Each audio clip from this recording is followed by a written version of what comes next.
पानी दे एक घुट दी खातर रज के रोया हुंदा।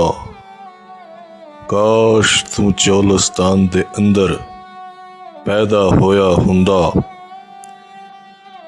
तेनू नाजुक हत्थां नाल मुशक्कत करनी पैंदी।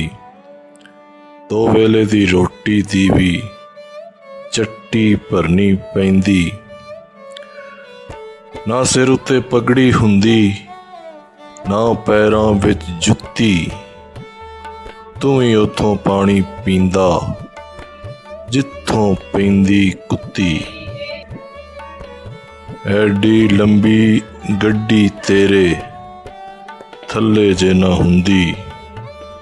महफल दे विच तेरी बल्ले बल्ले जे ना हुंदी। होर किसे दा दर हुंदा ते तेरा मत्था हुंदा। तेरा सब खमार वगैरा उत्थे लत्था हुंदा। यार हकीमा फिर तू किवें वद वद करदा गल्लां। तेरे छप्पड़ दिल दे विचों उठदियां ना ऐ छल्लां।